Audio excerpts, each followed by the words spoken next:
from Auckland, Tony Teesdale, one of the favourites here in the Metro 6R4, a 3-litre V6 of four-wheel drive. Next on the line, Tony Teesdale from Auckland, who certainly was one of the pre-race favourites here in the Metro 6R4. This is not like any conventional Metro you've ever seen before. You open up the back, you'll see that from the driver's seat back is taken up with 3 litres of V6. It's a 24-valve quad cam, fuel injected, around 300 horsepower and four-wheel drive.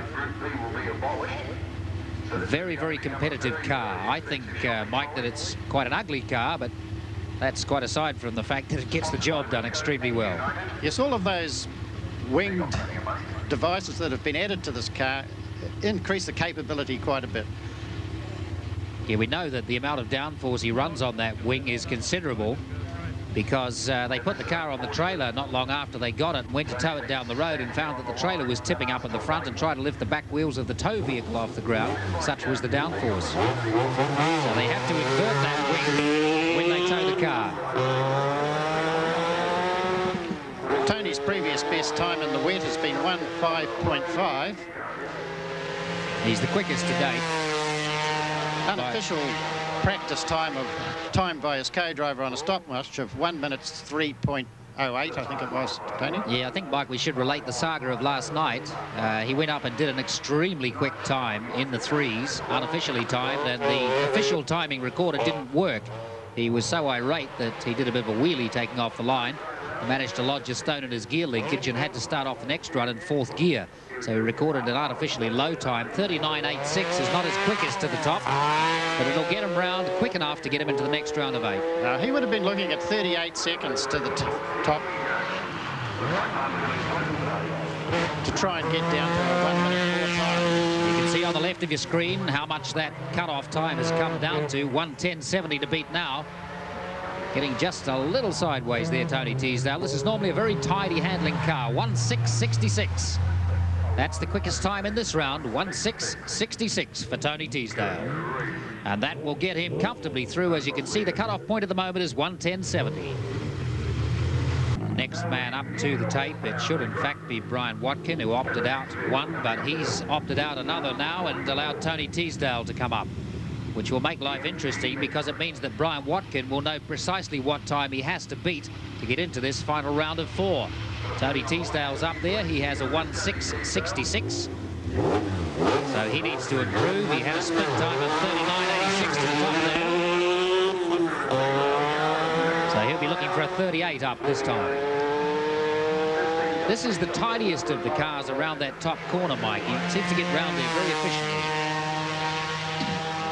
The Audi's got a 50-50 torque split ratio. That means that the front wheels are getting the same amount of power as the back wheels, but the Metro, it's biased towards the rear, so you can drive it a little bit like a rear-wheel drive car, Tony. So if you gun it as it goes into the corner, it'll bring the back around.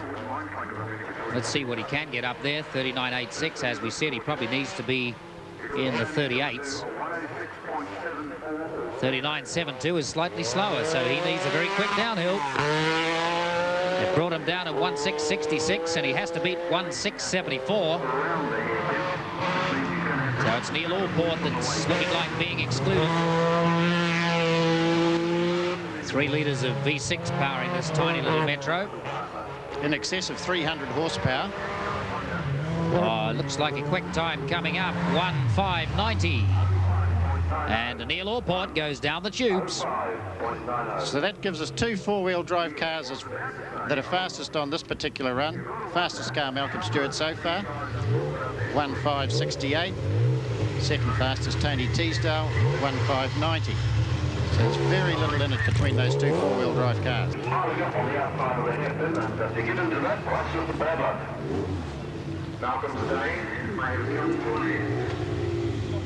Tony Teesdale from Auckland started as a pre-race favourite along with Neil Allport. Certainly has the machinery that should be ideally suited to this circuit. Well, I know, Mike, that we were talking before about the difference, if you looked at it in theory or on paper, between these vehicles. There's something like 10% difference in the top 4, but it doesn't look like that when we see the times up here. No. Driver capability and coolness is what counts here today.